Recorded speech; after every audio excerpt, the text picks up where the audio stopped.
सियावर रामचंद्र की जय।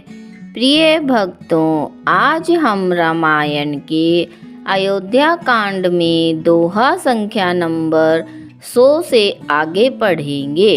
इन दोहों और चौपाइयों में केवट और श्री राम जी के सुंदर प्रसंग का वर्णन किया गया है कि किस प्रकार केवट जी अपनी बातों की चतुराई से श्री राम जी से जीवन का उद्धार मांग लेते हैं। वो कहते हैं कि आप हमारे गंगा के तट पर आए और हमने आपको नाव के द्वारा पार उतारा है, और जब हम भवसागर में फंस जाएं तब आप हमें पार उतारना। सियावर रामचंद्र की जय। सुनी केवट के बैन, प्रेम लपेटे अटपटे, बिहसे करुणा ऐन, चितई जान की लखन तन। सियावर राम जय जय राम, मेरे प्रभु राम जय जय राम। इस सोरठे का अर्थ है केवट के प्रेम में लपेटे हुए अटपटे वचन सुनकर करुणाधाम श्री रामचंद्र जी जानकी जी और लक्ष्मण जी की ओर देख कर हंसे। कृपा सिंधु बोले मुस्काई, सोई करूं जेहि तव नाव न जाई, बेगी आनु जल पाए पखारूं, होत विलंब उतारहि पारूं। इन चौपाइयों का अर्थ है कृपा के समुद्र श्री रामचंद्र जी केवट से मुस्कुरा कर बोले, भाई तू वही कर जिससे तेरी नाव न जाए, जल्दी पानी ला और पैर धो ले, देर हो रही है, पार उतार दे। जासु नाम सुमिरत एक बारा, उतरहि नर भव सिंधु अपारा, सोई कृपालु केवट ही निहोरा, जेहि जगु किए तिहु पगहु ते थोरा। इन चौपाइयों का अर्थ है एक बार जिनका नाम स्मरण करते ही मनुष्य अपार भव सागर से पार उतर जाते हैं, और जिन्होंने जगत को 3 पग से भी छोटा कर दिया था, 2 ही पग में त्रिलोकी को नाप लिया था, वही कृपालु श्री रामचंद्र जी गंगा जी से पार उतारने के लिए केवट का निहोरा कर रहे हैं। पद नख निरखी देव सरिहर सी, सुनि प्रभु बचन मोह मति करसी, केवट राम रजाय सुपावा, पानी कठवता भरी ले आवा। इन चौपाइयों का अर्थ है प्रभु के इन वचनों को सुनकर गंगा जी की बुद्धि मोह से खींच गई कि ये साक्षात भगवान होकर भी पार उतारने के लिए केवट का निहोरा कैसे कर रहे हैं। परंतु समीप आने पर अपनी उत्पत्ति के स्थान पद नखों को देखते ही उन्हें पहचान कर देव नदी गंगा जी हर्षित हो गई। वे समझ गई कि भगवान नर नीला कर रहे हैं, इससे उनका मोह नष्ट हो गया। इन चरणों का स्पर्श पा करके मैं धन्य होंगी, यह विचार कर वे हर्षित हो गई। केवट श्री रामचंद्र जी की आज्ञा पाकर कठोते में भर कर जल ले आया।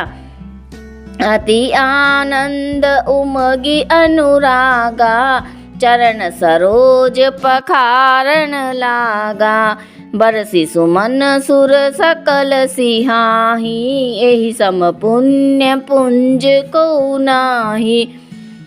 अत्यंत आनंद और प्रेम में उमंग में भरकर भगवान के चरण कमल धोने लगा। सब देवता फूल बरसाकर सिहाने लगे कि इसके समान पुण्य की राशि कोई नहीं है। पद पखारी जलपान करी, आपु सहित परिवार, रामा आपु सहित परिवार, पितर पारु करी प्रभु ही पुनि, मुदित गयाऊं ले पार। सियावर राम जय जय राम, मेरे प्रभु राम जय जय राम। इस दोहे का अर्थ है चरणों को धोकर और सारे परिवार सहित स्वयं उस जल को पीकर पहले महान अपने पितरों को भवसागर से पार, फिर आनंद पूर्वक प्रभु श्री रामचंद्र जी को गंगा जी के पार ले गया। उतरी ठाड़ भय सुरसरी रेता, सिय राम गुह लखन समेता, केवट उतरी दंडवत कीना, प्रभु ही सुकच एहि नहीं कछु दीना।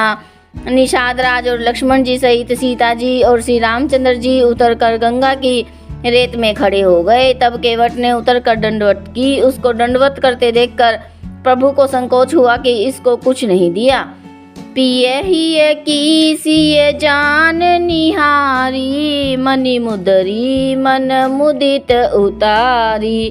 कहूँ कृपाल ले ही उतराई, केवट चरण गहे अकुलाई। इन चौपाइयों का अर्थ है कि पति के हृदय की जानने वाली सीता जी ने आनंद भरे मन से अपनी रतन जटित अंगूठी उतारी। कृपालु श्री रामचंद्र जी ने केवट से कहा, नाव की उतराई लो। केवट ने व्याकुल होकर चरण पकड़ लिए। नाथ आजू मैं कहाँ न पावा, मिटे दोष दुख दारिद दावा। बहुत काल में कीन मंजूरी, आजू दीन विधि बनी भली भूरी। उसने कहा, हे नाथ, आज मैंने क्या नहीं पाया। मेरे दोष दुख और दरिद्रता की आग आज बुझ गई है। मैंने बहुत समय तक मजदूरी की, विधाता ने आज बहुत अच्छी मजदूरी दे दी। अब कछु नाथ न चाहिए मोरे, दीन दयाल अनुग्रह तोरे। फिरती बार मोही जो देवा, सो प्रसादु मैं सिर धरी लेवा। हे नाथ, हे दीनदयाल, आपकी कृपा से अब मुझे कुछ नहीं चाहिए। लौटती बार आप मुझे जो कुछ देंगे वह प्रसाद मैं सिर चढ़ा कर लूँगा।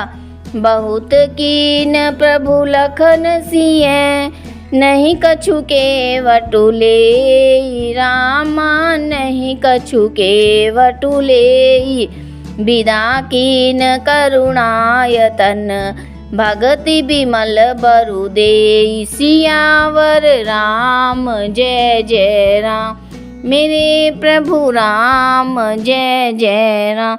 इस दोहे का अर्थ है, प्रभु श्री राम जी, लक्ष्मण जी और सीता जी ने बहुत आग्रह किया पर केवट कुछ नहीं लेता। तब करुणा के धाम भगवान श्री रामचंद्र जी ने निर्मल भक्ति का वरदान देकर उसे विदा किया।